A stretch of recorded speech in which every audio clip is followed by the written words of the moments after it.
Today's episode of the Nick Taylor Horror Show is brought to you by Diabolic DVD. For almost 20 years, Diabolic DVD has been the source for horror, cult, and weird cinema to customers around the world. Diabolic offers a one-stop shopping experience for all of your favorite labels, including Arrow, Synapse, Vinegar Syndrome, Severin, Mondo Macabro, Blue Underground, 88, and many more from all corners of the globe. So whether you're looking for the definitive version of Suspiria or trying to upgrade your crusty old DVD of Cannibal Holocaust, Diabolic is the owner-operated small business choice you've been craving. Shop online at diabolicdvd.com. That's DIABOLIK DVD.com. We're also brought to you by Deadly Grounds Coffee. It's the #1 choice of horror fans worldwide.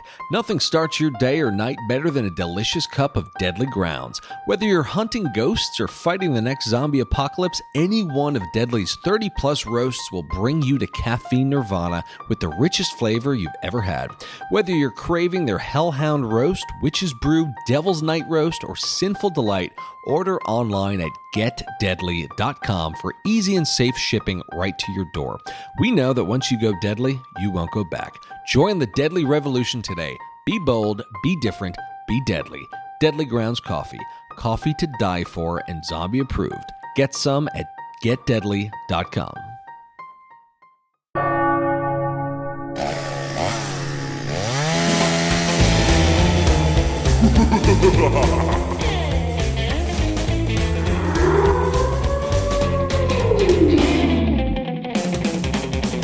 Welcome to the Nick Taylor Horror Show.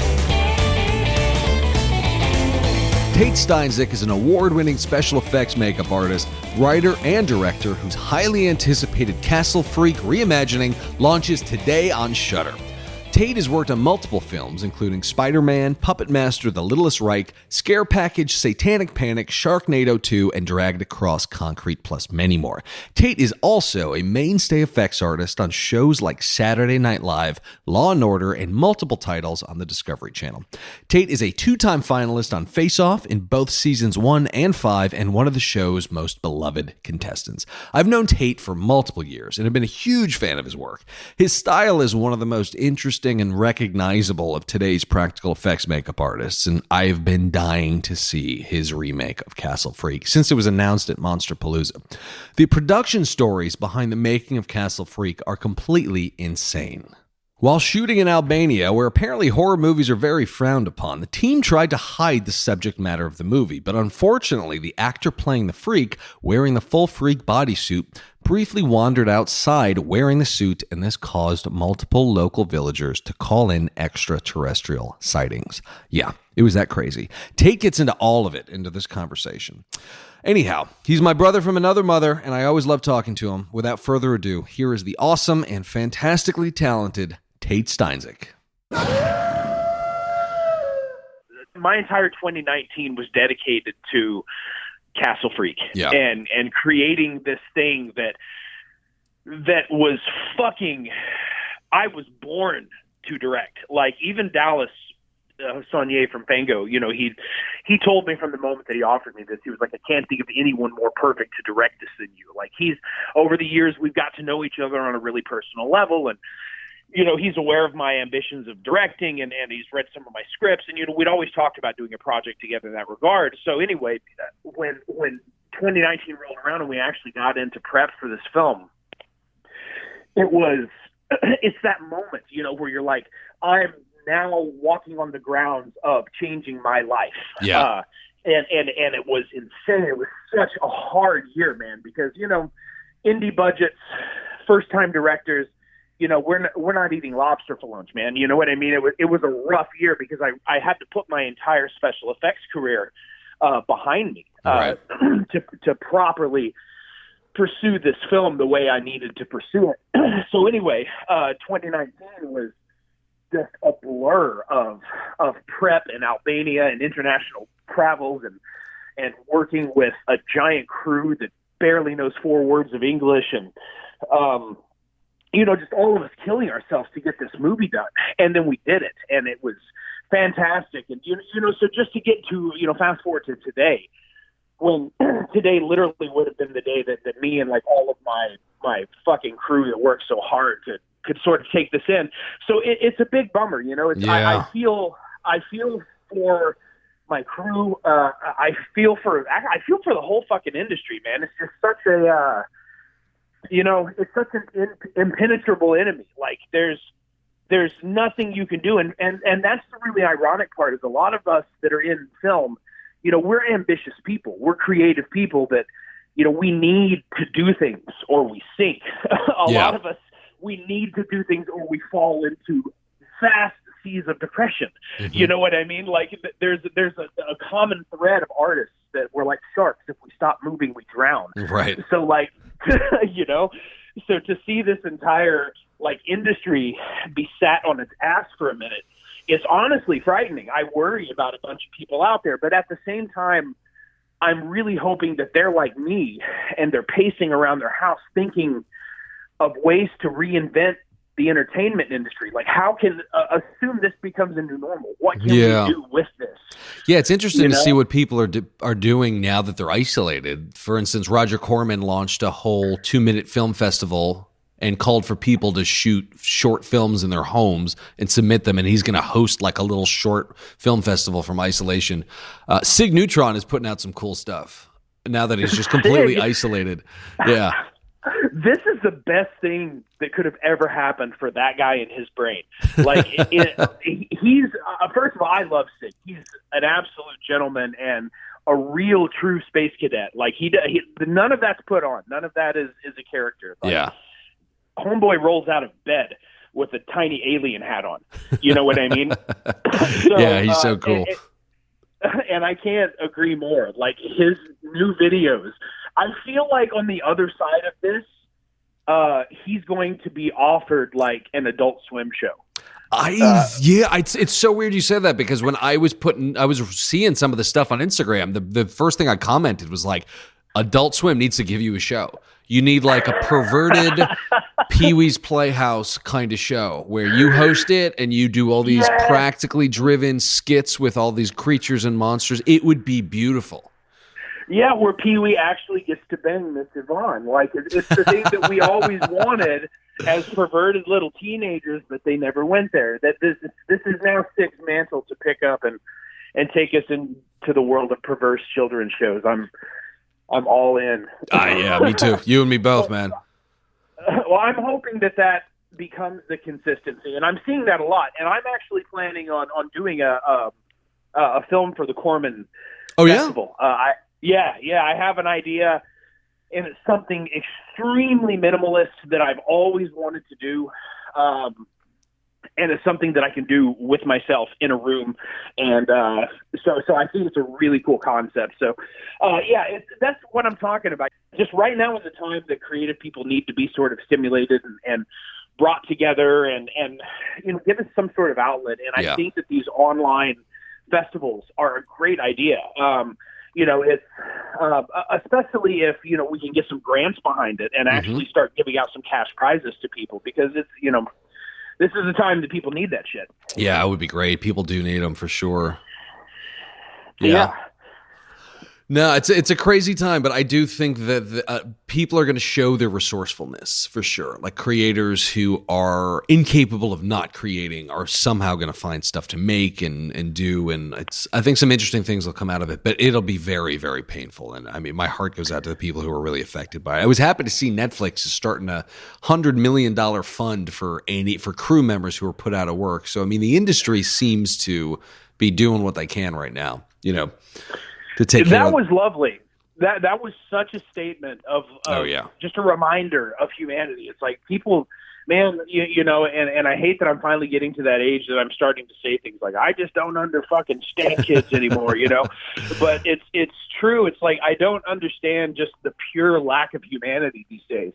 So it's nice that when you get, you know, this non-human entity like Netflix, and they're like, hey, yeah, everybody that makes all of our amazing content, we're going to help you.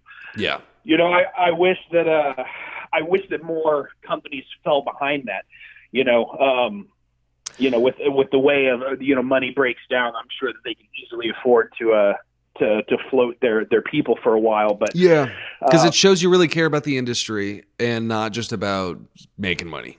in the simplest terms. I mean, it shows that they really care about the people who are out of work right now. Yeah, no, absolutely. You know, I think we should all here's another sentence that would only be spawned from a pandemic. I think we should all start following suit with Dana White from the UFC, and I think we should all start compiling our friendly money together and buying private islands. Right. And testing 100 yards offshore, and once it's a confirmed clean person, bring them on and let's fucking make a movie.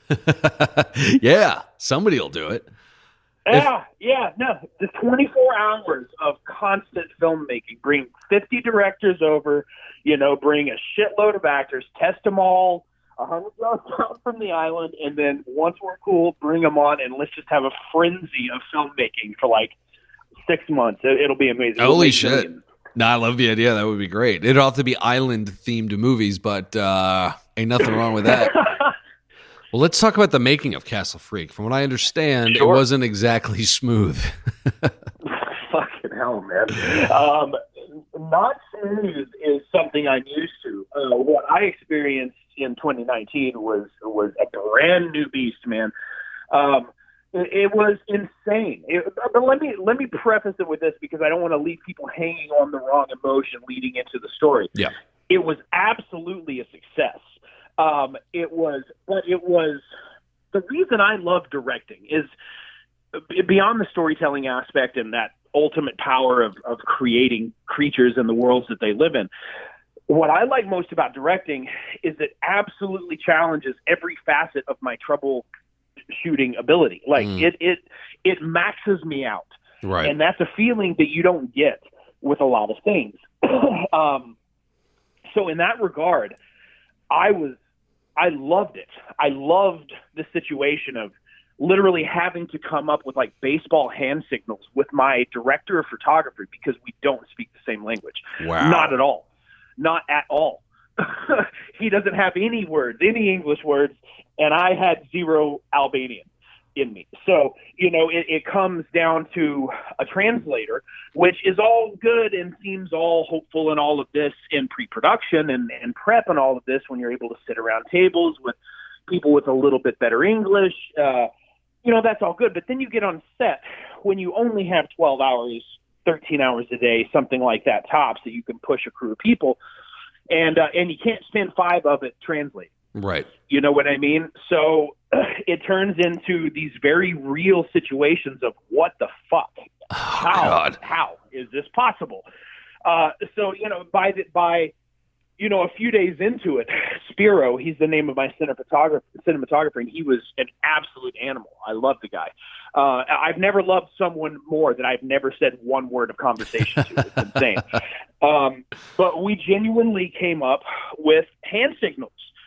Oh my God. We would have a hand signal for wide lens, if we wanted to, if we were going to dolly in, we had a symbol for the dollies. If we're going to use the crane, so by the end of it, it was almost like sign language.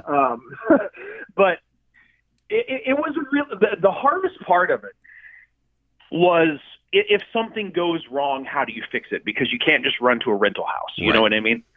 But it sort of offsets because you have, one of the oldest cultures in the history of humanity.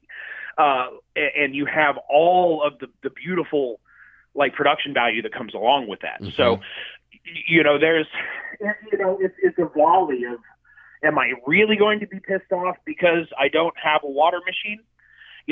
Because I have a fucking castle.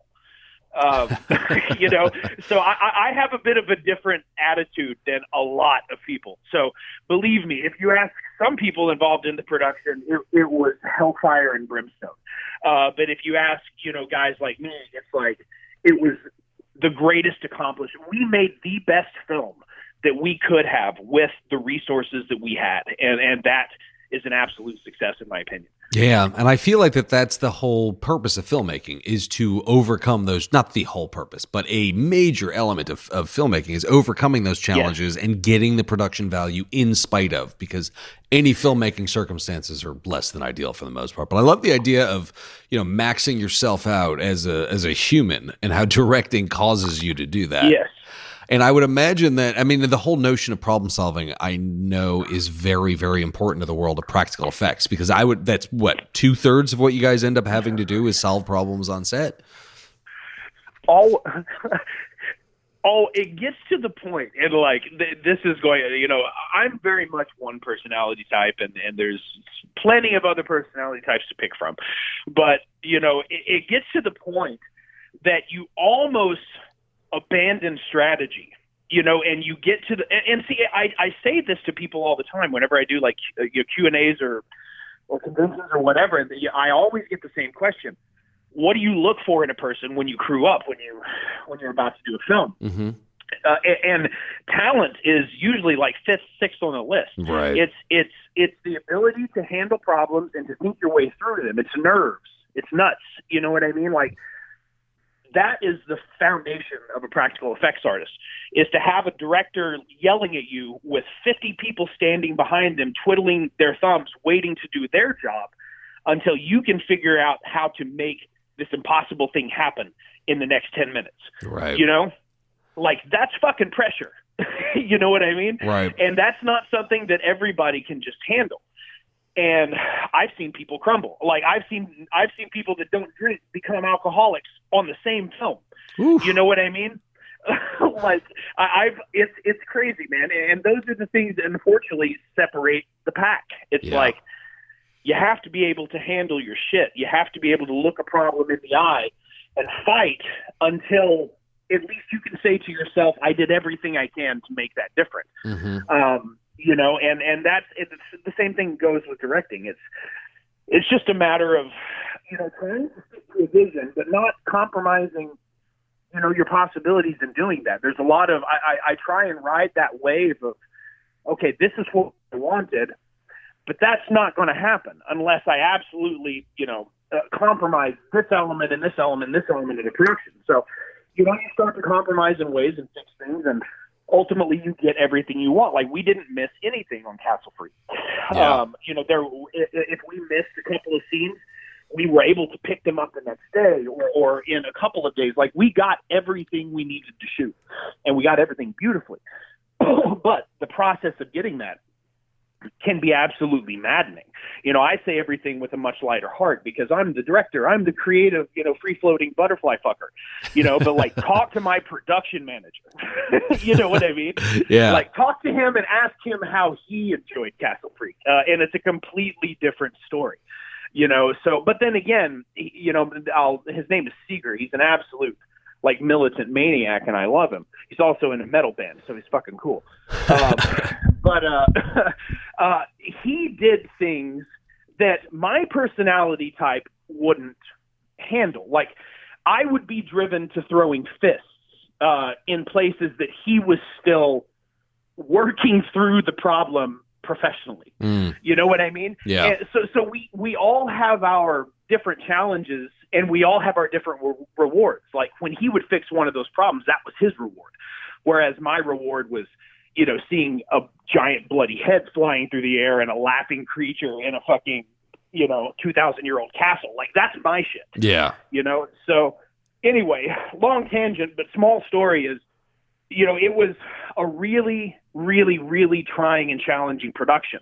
But I can confidently and honestly say it's such a creepy and fucking good film. And, I really wanted to take it back to the place of, like, hammer horror, that feeling of hammer horror. Because, you know what, I'll be honest, man, like, I'm an 80s kid, and, like, I really wish I had been able to get in on the sort of retro, the new wave of retro films. But at this point, like, it's too late to stick your toe in that pond. Mm-hmm. There's too many Turbo Kids. There's too many of that shit. I fucking love all that shit. Don't get me wrong. But, like, I'm not going to go try and make that movie, whereas 10 years ago, that was the only movie I wanted to make. Right, you know what I mean? So my new sort of, like, being true to myself and what are my influences, I'm starting to with Castle Freak, I wanted it to feel like an old Hammer film, which is a completely different feeling than that 80s VHS retro world. But it's still something that's true to, like, my inspiration. So we definitely have that piercing, eerie dread, which also is what you need for a Lovecraft story. Lovecraft they're not quick burns. Like you have to establish dread, and you have to establish the fact that there's a looming, evil, a presence around you at all times. And right. That's something that really worked with that sort of Hammer horror feeling. So that's something I wanted to instill from the beginning. Yeah. I know that Castle Freak in particular was the original one was a pretty important movie for you. So what was that like, having to adapt something that was seemingly so pivotal for you at a young age? Like, you saw that when you were really young, from what I understand. And it was one of the first movies that was amoral, and it seemed to warp you to a certain degree. And I understand it, because that movie's nihilistic as fuck. But what did you want to bring to a new adaptation of Castle Freak, considering how important it was to you? Such a good question.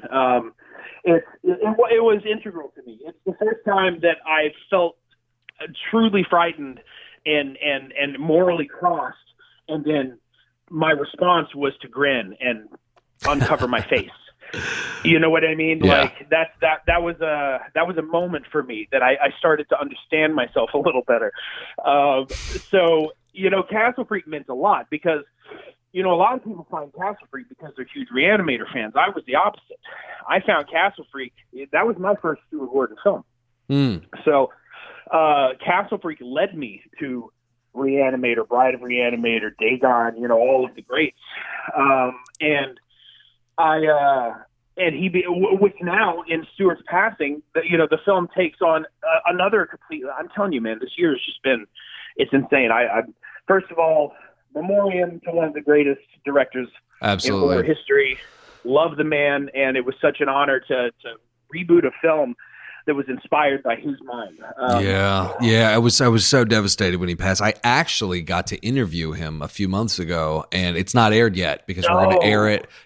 Yeah, I never had the chance to talk to him, which was my one of the main reasons I wanted to do Castle Freak was because when you get these sort of, like, I never could have envisioned this. This is a scenario I never could have envisioned as an adult, that, like, a movie that I loved as a child, brought to me by the magazine that I was obsessed with as a child, asking me to recreate this. It's like, I could never have conceived that being an actual real thing. Those are like childish thoughts you have as a teenager, But I found myself living that shit.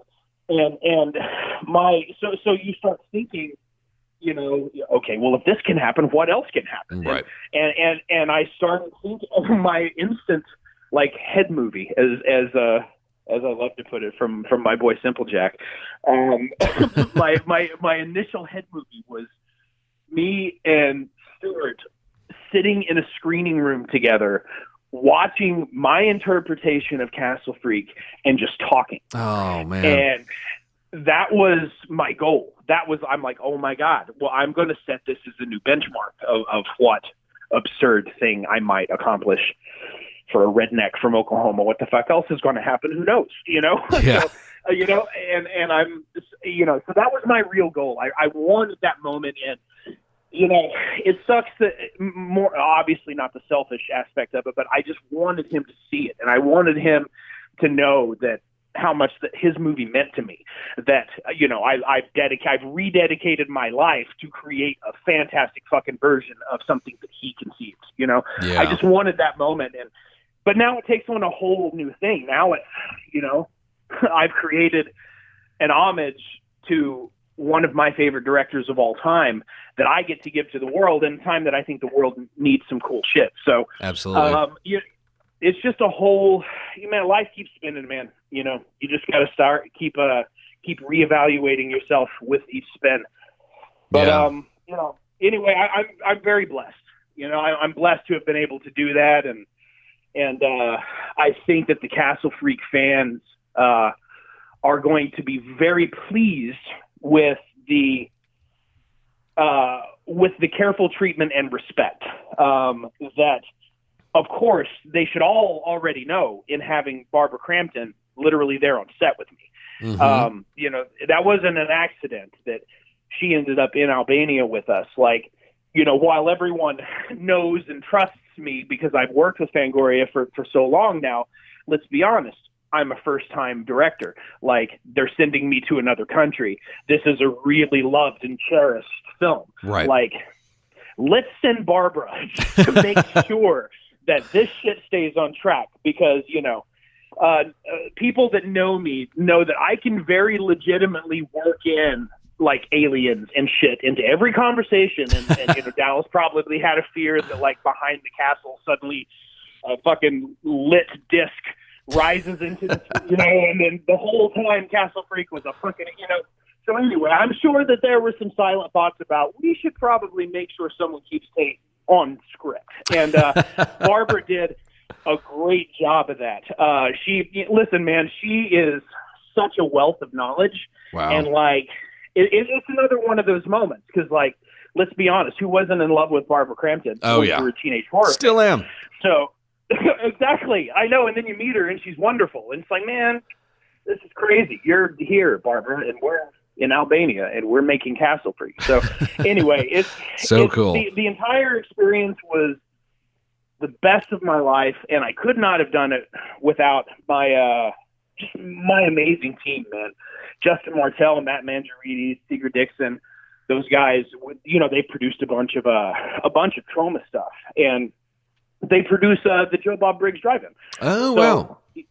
Yeah, so it's a big circular family of horror fans that all came together and made this film. So, you know, it's cool, man. There's nothing. I can't find a better job. I'm such a fucking Pisces, man. I'm too dueling conversations in my head at all time. Like, if I can't be a film director, I'll literally be a hermit on top of a mountain, a hunter-gatherer. You know what I mean?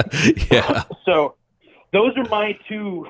That's the crossroads I'm at. So we'll see where things go with Castle Freak and the future of that. And if not, I'll leave society to you, and I'm going to go fucking hunt a deer.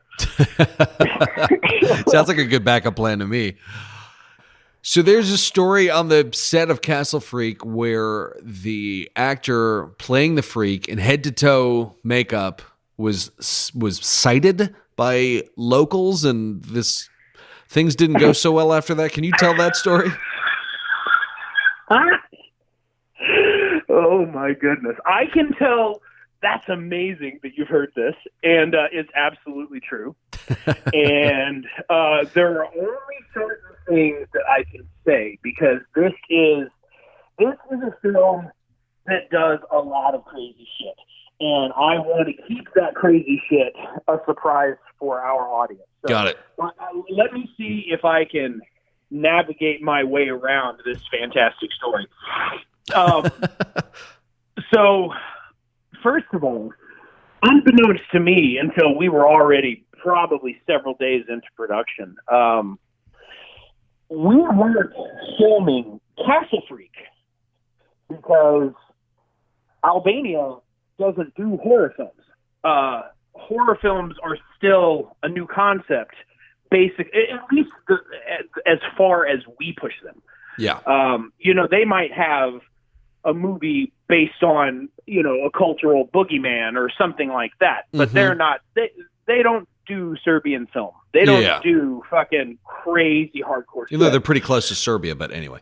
And that's a funny thing too, because, oh God, there's so many stories out of this. Yes, but Serbia is a whole different, that's a whole different sweater to unravel. Anyway, back to this. So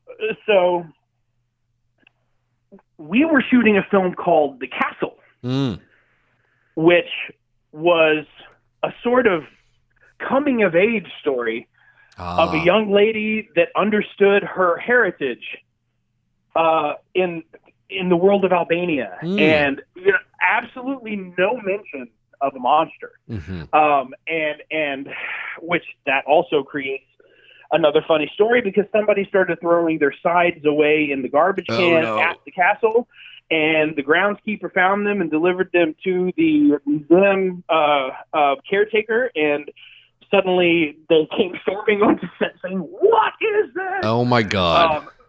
But it was insane, dude.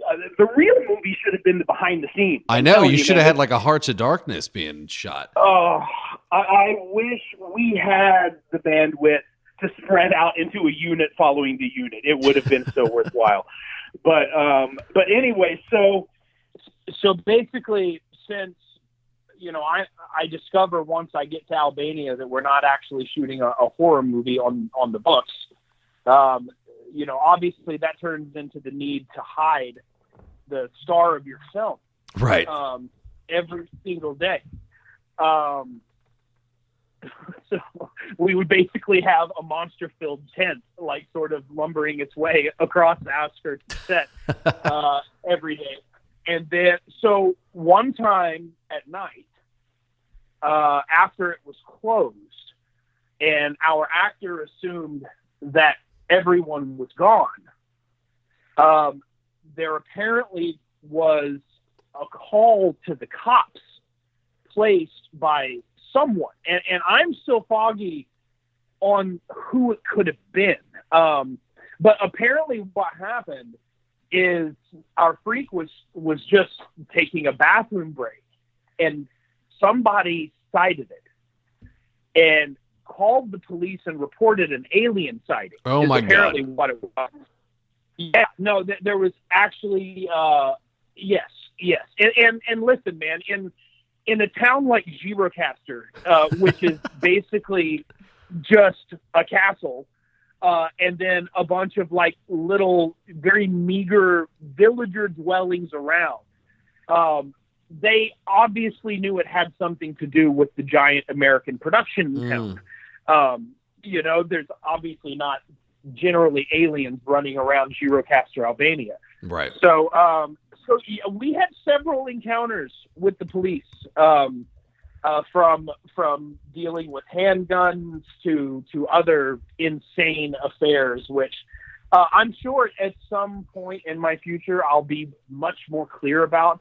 I just want to wait till the movie comes out, and then let's do. I tell you what, man, let's do a wrap up.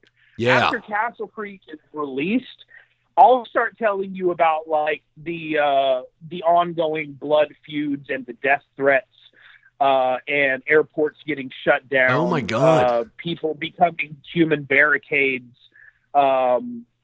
electricity sabotage. These are all actual true stories from behind the scenes of filming of Castle Freak. Holy shit. But again, I want to keep some things vague until our movie is out there, and then you and I will sit down with some alcohol involved, and we'll do a fucking tell-all. Yeah, that's like a nice, all good in-person, let's get a bottle of bourbon and sit across from each other and hear the true tales behind the making of Castle Freak. It's insane.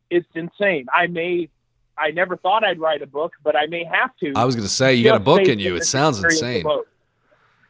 It's ridiculous. It's not real. It's not real. And that's the great part when you have like your actors, they're like, this isn't real. This is not happening. I'm like, yes, this is very real. You are a part of this right now. Get back in the van. You're not safe. Oh my God. Okay. Well, this is a good tease for our follow-up conversation for sure.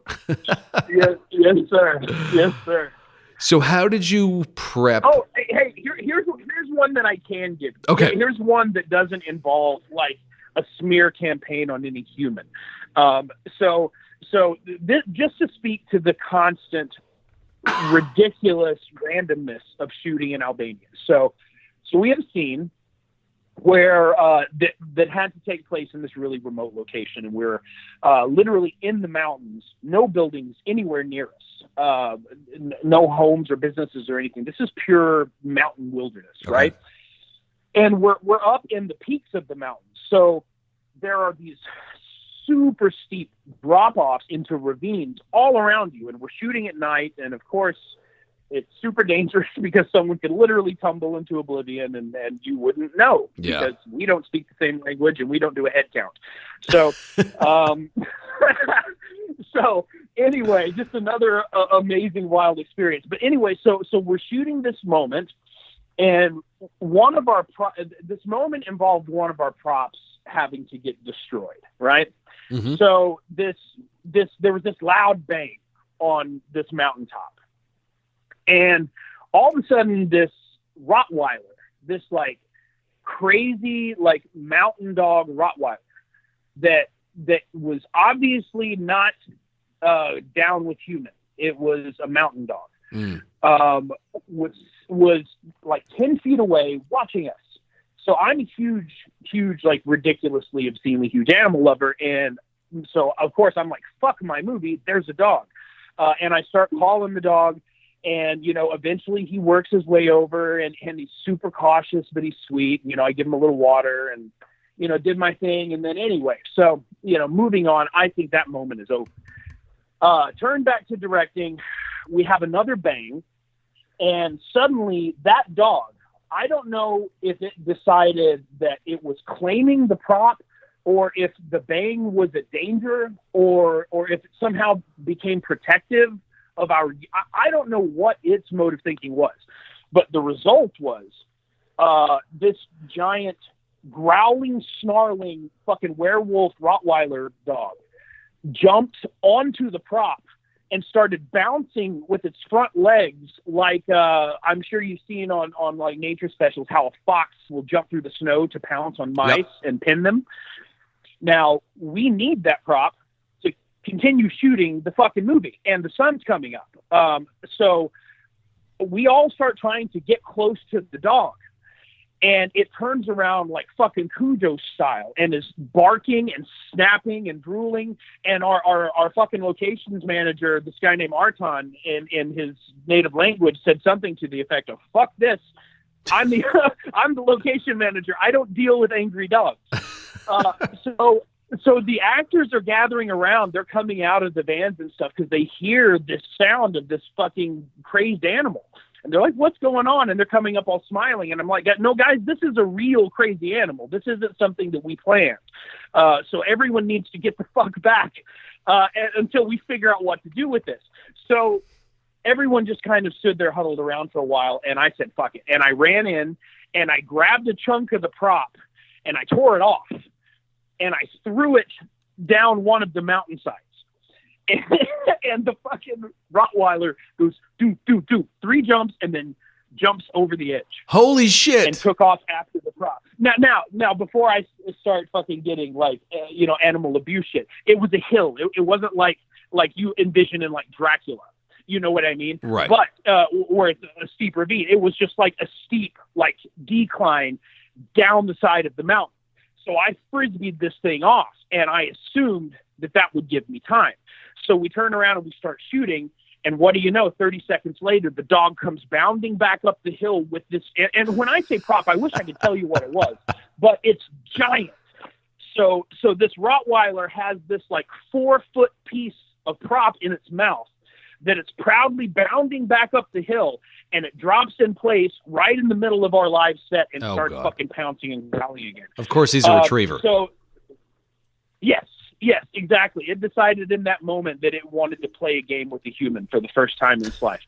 And but if you went for the prop, it looked like it was going to kill you. So it still hadn't reconciled, its feelings about humans. I hate you. Let's play. Right. It's a whole gray area. Mountain dog. But like the reality of it was something like that happened every single day.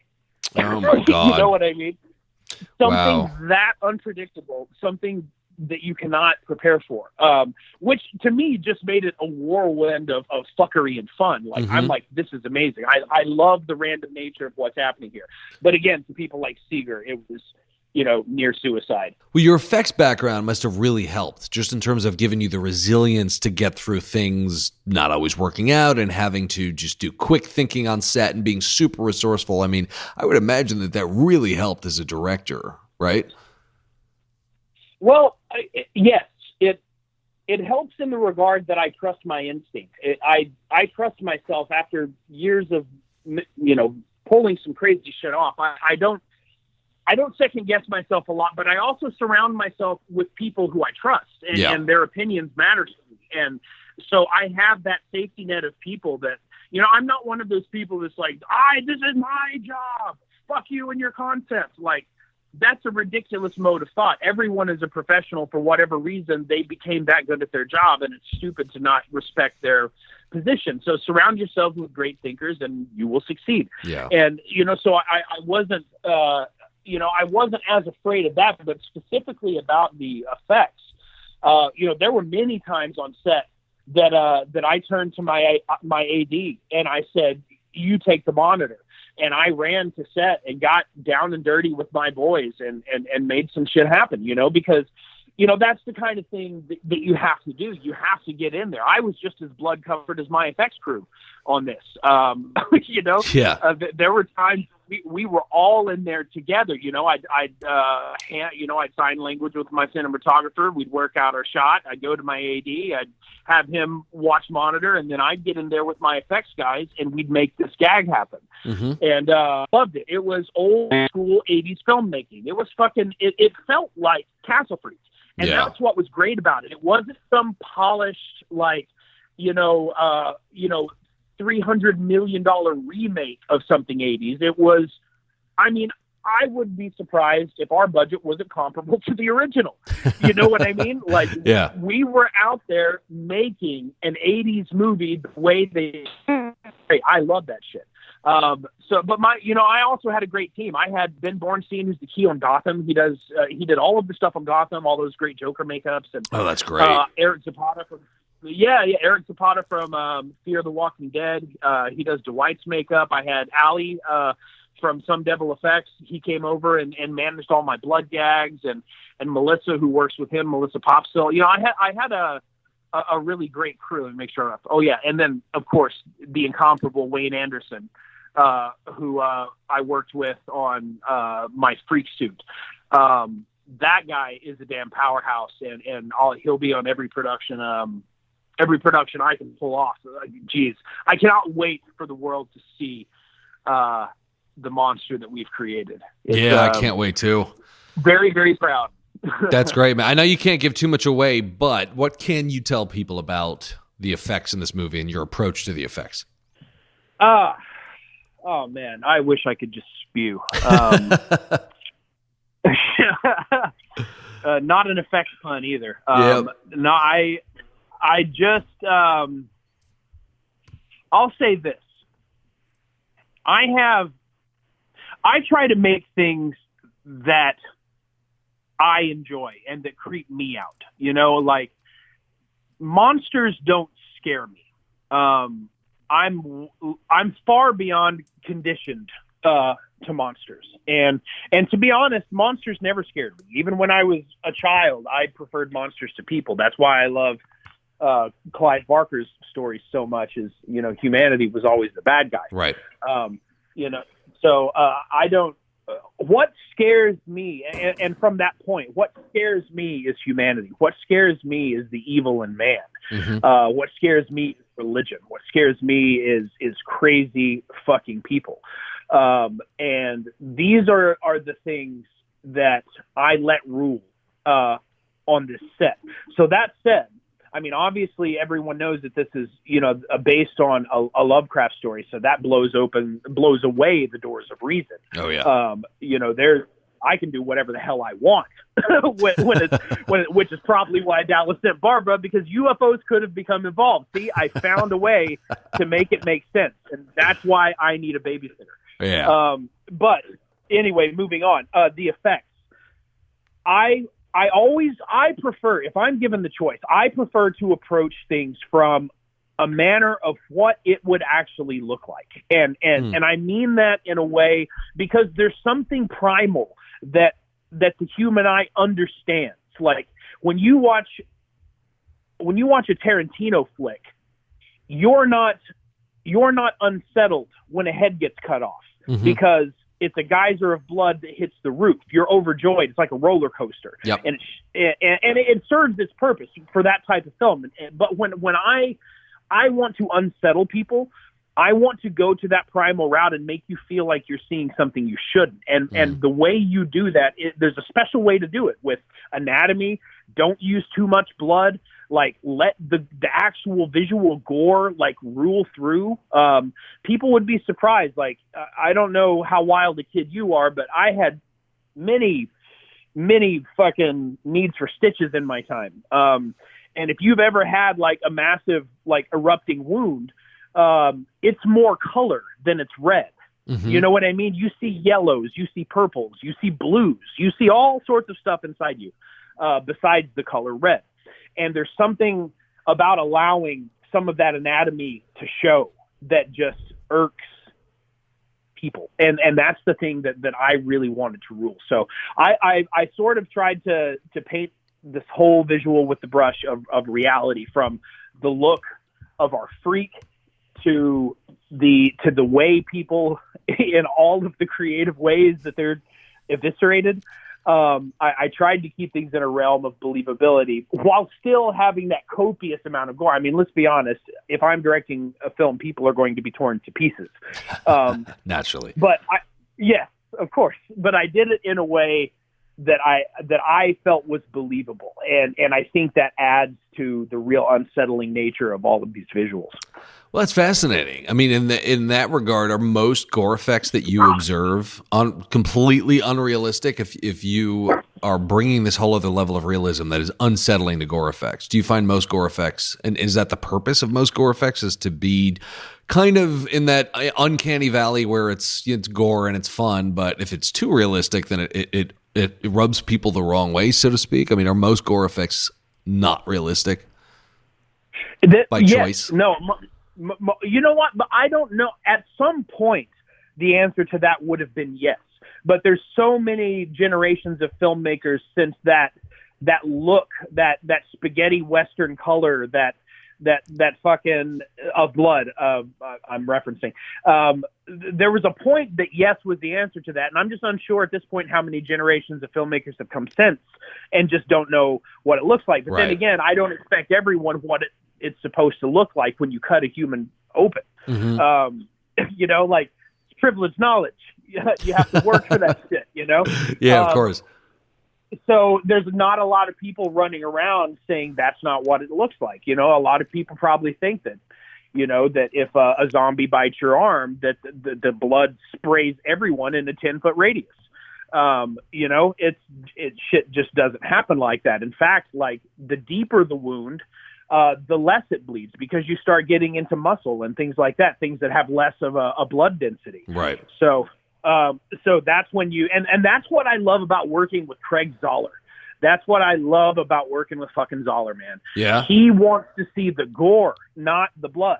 Like, there were so many times on set that I would be prepped for a blood gag, and he's like, no, just the gag, not the blood. Like, he would want to see the effect of a flesh flap blowing open from a bullet hit, but he wouldn't want to see the ejection of blood. You know what I mean? Like, he had a very specific vision of that, and I marveled at it because I'd never been on a set before where somebody that was a gore hound didn't want blood, and I respected it so much, man. That's interesting. No, and you can tell it, and dude, it's the only time I've ever been nominated for a prestigious award too. It's see, that's the crazy thing. Yeah. Like, I got nominated for a Saturn Award. It was me versus the fucking Avengers, man. It was stupid. Yeah, that was for Dragged. It was for Dragged Across Concrete. Yeah, there were some notably unsettling gore effects in that movie for sure. And now that I'm realizing there wasn't blood covering it up. Yeah. Yes.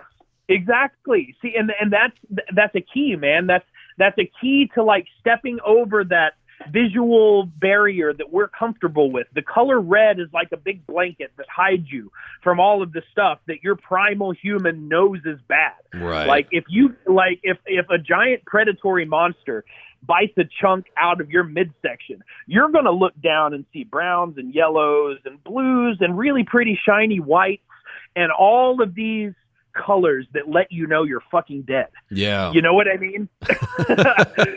and that's so to circle the conversation back, that's what I tried to go with in the film, because I wanted to make people uncomfortable. Yeah. I don't want people to scream because it's a roller coaster ride. I want silence in the movie theater. You know what I mean? I want rigid, like I want neck aches.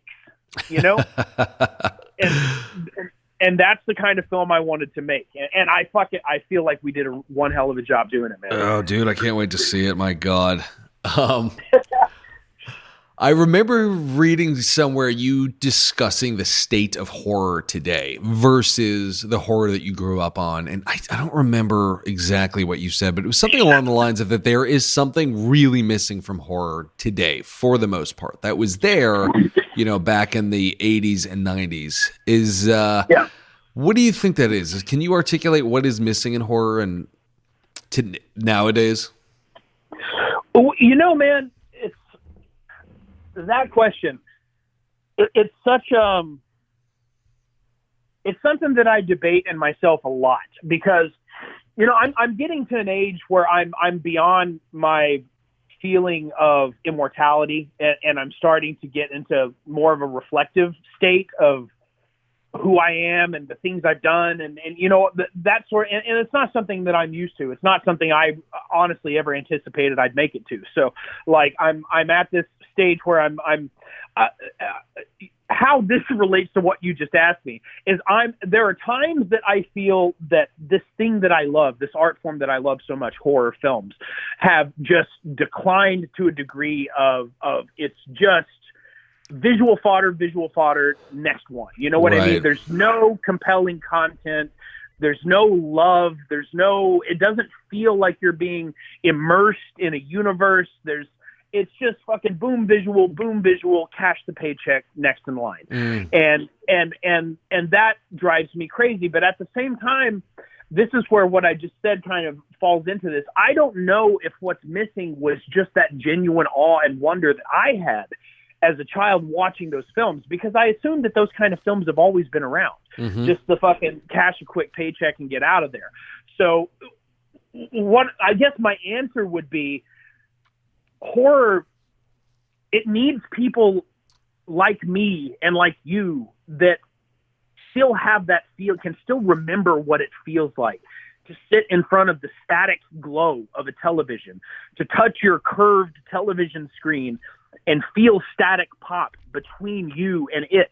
Yeah. And you're watching this VHS film that you're not supposed to be watching, and it's terrible quality, which just adds to your imagination because you're not overly bombarded with fucking pixels that tell you what to think. Know, it's there was a magic, and I'm afraid, and this is where a fear rises in me, that because then it becomes something that's much harder to fix.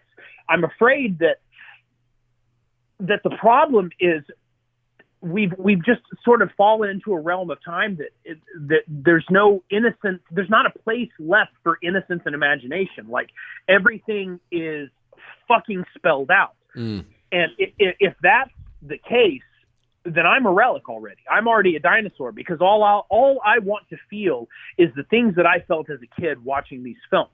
And whether what I'm referencing is content or it's just that innocence that I had as the viewer, either way, I want that to be my job, to make more fucking movies like that for other people. You know what I mean? Because I feel like there'll always be a need for that. But then again, it could be a dying art, man. Epilepsy might be evolution, and people need to see 800 frames per second in the future in order to stay engaged. Right. I don't know. That very well may be a thing. Who knows? It's kind of the way things are evolving if you look at cinema in general. Like, when's the last time that you could just let a shot linger without somebody telling you it's time to fucking edit? Right. You know what I mean? Yeah.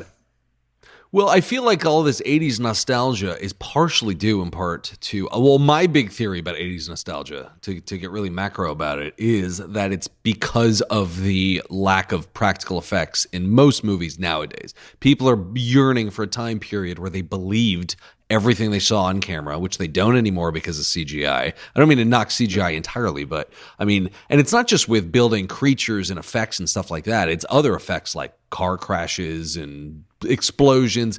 People just don't believe it anymore. And on a visual level, you can watch the Avengers, and those movies are a lot of fun. But you walk out and it just doesn't last. It doesn't have lasting power. Whereas in the 80s, I mean, that was the time period when special effects makeup really had its heyday. and the creations that were coming out between Bottin and Steve Johnson and Rick Baker and all those guys in K&B, just they were so indelible for people because they believed them, because they were really tangibly there. And I think your subconscious can believe it. So I think that it seems that people are yearning for that because people are starting to have this digital fatigue for movies just being too polished and just not believable because of that. No, you know what, man, you're 100% right, and I agree, and you know, I don't ever want to sound, you know, as if my perspective is in one direction only versus the other, and you know, a great example of that, like, I don't know, have you seen any of the Carpenter Brute videos? Do you know? No, I listen to Carpenter Brute. I haven't seen any of their videos though. Okay, you need to go see this thing. They're making a movie right now called Blood Machines. And it's funny, I was actually talking to their cinematographer about joining me for Castle Freak. He was very, very, very into it. And unfortunately, he had something with Netflix come up, and he wasn't able to come over to Albania. But yeah, you and the world listening, do yourselves a favor and go look up Blood Machines, look up Carpenter Brute and their videos. They're an entity called Seth Eicherman. It's just such a cool style. But it's all it's a mixture of technology, our modern technology, but used to create retro visuals. And it is the most relaxing thing I found, like, because the thing, my newly conditioned eyes are satisfied with these pristine HD visuals I'm seeing, but that piece of me, that little kid touching the static of the screen, is also satisfied because they're purely writing their visual story based on the 80s and retro homage. Yeah. So it's just, and I love that. And that's why I reached out to him and asked him to be the cinematographer for my film, because I wanted to marry a lot of digital attributes to a practical lead. And that's because the combination is beautiful, but just like you said, if you lean too far in one direction, you're always going to fail. Right. And like, there's something to be said for not being able to just step back and get a widescreen shot of a giant monster running at you. What you lose in doing that is having to creatively compose a series of frames to tell the same story. You know what I mean? Yeah. Yeah. And I feel like that's why you don't walk away. Like, you walk out of the Avengers, with a belly full of popcorn and a big smile. And then, like, I have to watch it again a week later to remember anything about it. You know what I mean? Yeah. Whereas, like you said, when you're a kid, or even these days, when you watch a good horror film, like, let's be honest, when Hereditary came out, we were all running to each other's houses to talk about those moments. Oh, yeah. You know what I mean? Mm-hmm. And that's why there is still a brilliance to be found in horror. It's just, for some reason, people aren't doing it. And I don't know if it's a race to make money or whatever. That's where my ability to think ends, because I don't give a fuck about money. Otherwise, I wouldn't be living on a ranch in Oklahoma. You know what I mean? Yeah. Like, I want to create. So, I don't know. That's where I start walking that fence of, like, fuck, have I already become a relic before I even got started? Because I want to make things that matter. Mm-hmm. I don't want to just pound out an epileptic fit visual frenzy and call it cinema and cash a check for it. I don't have interest. That's where the fork in the road goes for me, and I end up the hermit on the hill. You know what I mean? Mm-hmm. I'll just go have a garden instead. So... so I still have the hope that there is that hunger for these horror films that have a soul. Oh, I think there is. For sure. Yeah, no, I think people are demanding more practical effects driven movies, and I absolutely think it's there for sure. And I think it's only going to get bigger, because I think that they're embracing the blend between practical and digital, and people just want things that are handcrafted nowadays. They believe it. The thing is, these days, there are companies out there that have, and I've never, only in the past couple of years have I ever dared to say this word, but perfected practical makeup effects. Mm-hmm. You know what I mean? Like, there are companies out there that can do anything practically. Yeah. And the crazy thing is there have been for a long time. We both know that Steve, back XFX, could have done anything a director ever wanted. Yep. Practically. You know what I mean? And that's the crazy thing. See, Steve was ahead of his time, is what it was. Mm-hmm. If he was right now as motivated and genius as he was back then, he would be ruling this industry. But the thing is he peaked at a time where everybody was making films like American Werewolf in Paris. Yeah. You know what I mean? They're like, this is the next way. These really terrible looking creatures with fucking non-believable hair and eyes. Right. You know? Like, and that's the crazy thing. But, by the way, how is Steve? He's doing okay. He's not been feeling great as of late, but and of course he's convinced he has the coronavirus. But other than that, he's hanging in there. He's doing okay. A couple little health issues for a while, but he's hanging in. What are you working on, or what are you sculpting right now? If you're at liberty to talk about it. Yeah, no, because like I said, the film industry's kaput.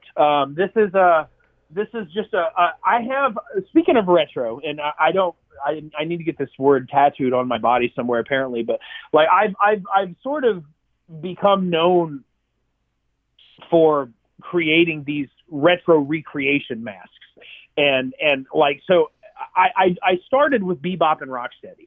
I did a Bebop and Rocksteady, and I did them in my style.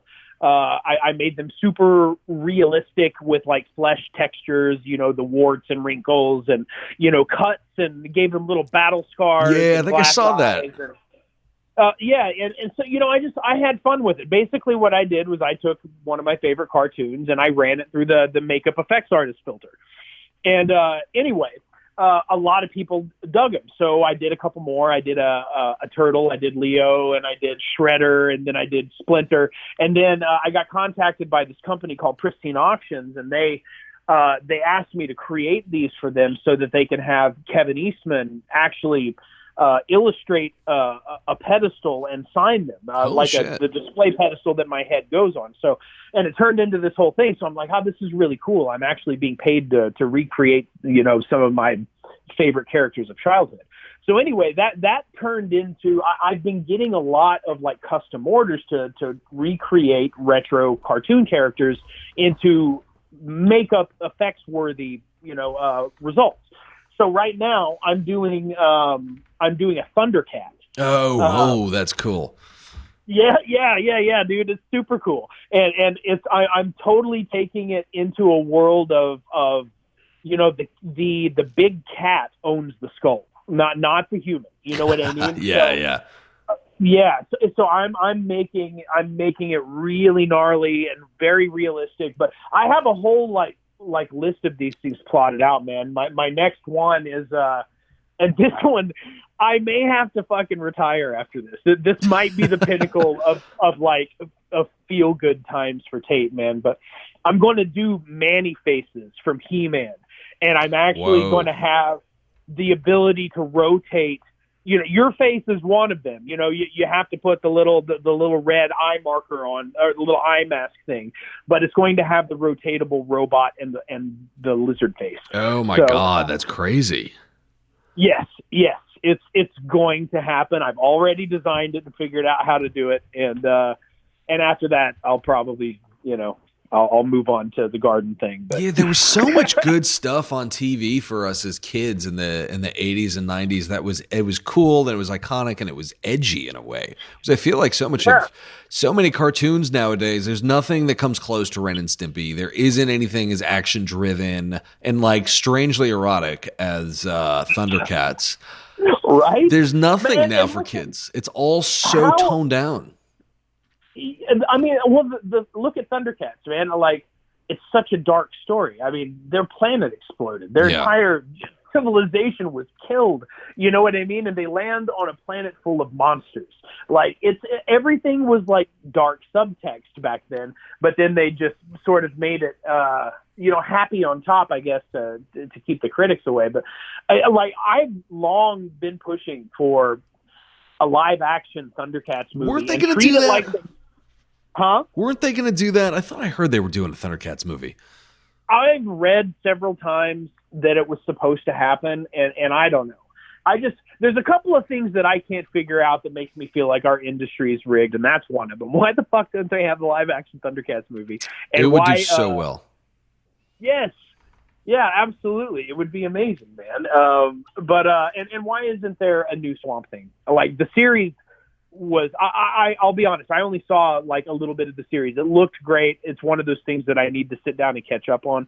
But just purely from an Alan Moore perspective, like, why isn't somebody making a Swamp Thing movie right now? I don't know. I don't understand it. I don't understand why the series got canceled. I didn't get to see it just because I didn't want to sign up for that. What, DC Plus or whatever it was. I might at some point. It's like $69 to watch just that series. And it's gonna be like The Mandalorian, where you sign up for it and you watch the whole season and then you unsubscribe and then you just get back on as soon as Mandalorian comes back, like Disney Plus.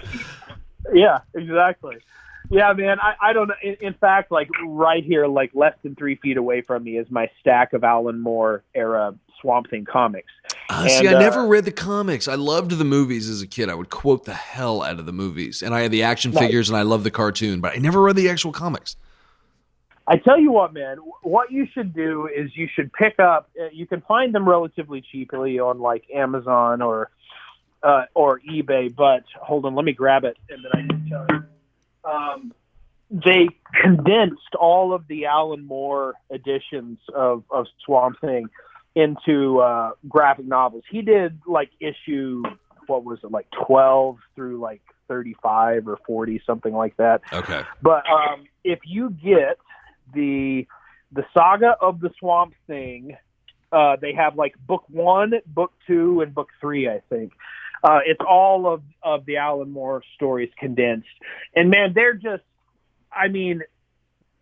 insane, the levels of creativity and the places that they go. That's why I keep it out, like away from my other comic and magazine collections. I keep my Swamp Thing pile available because I still reference that shit for inspiration. Wow. You know what I mean? Yeah, Alan Moore he's otherworldly, man. He is alien, and he graced us with a little bit of presence, and then he's going to take off into another universe and do his thing there. Like, he is absolute magic, man. But yeah, do yourself a favor, and you'll see what I mean, because it has that feeling that I'm talking about. And maybe, I'm maybe putting this together for the first time in my life, why I like to make movies like that. But my dad used to get me Swamp Thing comics from the corner store when I was like 4 and 5, and they were my fucking favorite. That I lived for the Swamp Thing comic books. But when you read Alan Moore's work, there's this underlying dread and this just sort of magic, like overall nature of things that he uses to allow anything to happen, and you buy it. And some of the stuff that happens is so fucking sinister and monstrous, man. I'm really, really surprised they let kids read this shit. Wow.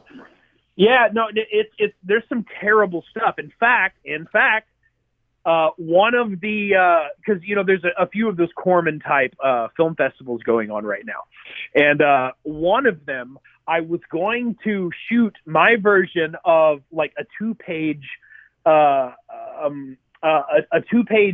two pages from one of those comics, which was a guy that was in a car wreck, and he was hung upside down and bleeding and torn to pieces, and his mouth was agape, and he was hallucinating this fly moving towards him, and he was talking to the fly, and the fly and him were having this terrible conversation about the fly was offering to end his life. All he had to do was let the fly crawl down his throat, and he would turn it off. He's like, your pain will come to an end.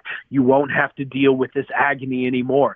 And there were these drawings from Steve Bissette of this guy with his teeth knocked out and his eyes giant and wide and white with blood dripping because he's hanging upside down in this overturned car, and this fly just moving towards his mouth. You know what I mean? It's crazy shit to give to a kid. Wow. And that's the shit they gave me. Yeah. But anyway, so do yourself a favor, especially during all this. order one of those on Amazon, man. It will give you some brand new, like, creative flourishment. I guarantee you. All right. No, I'm totally into it. It sounds awesome. Yeah, because I mean, again, was such a big fan of the movies, but never went to the source material. But no, I think you're right. They're just, kids are not exposed to really scary stuff anymore. And there was the kids movies that were on when I was a kid. Some of them were terrifying. Like Something Wicked, This Way Comes was super scary. The Witches still scares the shit out of me to this day. But even in cartoons, there's nothing scary for kids anymore. And I feel like it's just such a loss. And I feel like because of it, kids are not growing up nearly as tough. I think it does toughen your resolve to have the right gateway horror material. Yes, you're 100% right. Like I remember, I mean, some might find this questionable. My parents let me watch Poltergeist when I was like 5. Nice. You know what I mean? I mean, they paid for it. They regretted that forever because of the nightmares that I had. But like, there's, I don't know, man. It's been forgotten that what is scary is what you don't know. Like, even if you're in the room with a werewolf, if you're looking a werewolf in the eye, you have the ability to at least think strategically, deal with this, assess this. Like, I'm assessing this situation. It's when you don't see something, it's when something is around you and you feel vulnerable and unprotected. That's where fear comes from. You know what I mean? And that's not something you get in modern films because everything is seen and spelled and told out. And I mean, I suppose that's its own sort of storytelling style, technique. You know, it's fun from, like, I guess, like, for lack of a better term, a comic book perspective. Like, you know, you want those visuals laid the fuck out for you. That's what you like. But when it comes to specifically horror and specifically mystery and suspense, that's not how it works. Visuals are the antithesis of horror and mystery and suspense. Yeah. Yeah, I mean, it's been oversighted to death, but the old Jaws example is really indicative of that, for sure. Yeah. Yeah. Yeah, yeah, and it took and what? How did that happen? It took their production crumbling to actually pull off that correct level of suspense. Because if that shark hadn't malfunctioned, we would have seen it from the beginning of the film. Right. You know what I mean? Yeah. So it actually took a mistake to make the perfect movie. Yeah. It's funny the way that works. If you're a resourceful director, that you can find that magic in scenarios where the chips are down, so to speak. That's, man, listen, in my opinion, it's that specifically is the most fun in directing. That right there, figuring out how, because that is, man, there's such a reward when you lay down to go to sleep that night and you're like, holy shit, I fought a giant Rottweiler mountain dog to get my, to get my shot today. Those are the moments, man. That's what it's all about. Yeah. Oh, that's awesome, man. Well, listen, this is a whole bunch of fun, dude. I could easily talk to you for another couple hours, but I know you got a sculpture to make. But shit, dude, real good time catching up. No, it was super good, man. And listen, dude, feel free to give me a call during all of this. All right, here as always are some key takeaways from this conversation with Tate Steinsick. Number 1, deliver the gore without the blood. This is an interesting point that Tate observed from working with S. Craig Zahler. On a lot of Zahler's movies, as brutal as they get, they're not always very bloody. This is perhaps most noticeable in Brawl in Cell Block 99, and the effect is actually quite chilling. When you don't have blood to cover everything up with, the audience can observe even more visceral nuances like bones crunching, sinews snapping, internal organs being pulverized, etc. Tate attended the Tom Savini School, so he knows blood, but this bloodless approach to gore was something he was very inspired by. I love a good bloodbath as much as the next guy, but as a horror director, it's important to learn how to innovate and do these things a little bit differently. So don't be so quick to douse everything in blood. Less can be more. Number 2, surround yourself with people that you trust. Filmmaking, particularly low-budget filmmaking, is putting yourself at the mercy of Murphy's Law. things will inevitably go wrong. As a director, it's important to realize that you're one person and you're incapable of making all of the decisions and executing all of the quick thinking required to address all of the many problems that will plague your production. To try is to quickly and easily burn out and make yourself crazy in the process. Therefore, it's critical to have a crew of people whose opinions you value and make the decisions for you that will keep your movie on track. Unfortunately, I hate to say it, a lot of film sets are plagued with toxic egos, backstabbers, too many opinions, and even saboteurs, all of which can collectively zap everyone's energy and erode the very foundation of your movie. Tate's been working on movies for many, many years, and luckily had a number of trusty contacts to call on when it came time to make Castle Freak. It takes a while to find these people, of course, but once you do not let them go. Treat them like gold. They can make or break your movie, and they can give your production a flow, a speed, and a stability that you simply cannot accomplish by yourself. Number 3, enjoy the tough times. Tate talks about how directing is firing on all cylinders because it taps every single ounce of energy, creativity, and reserve that you have.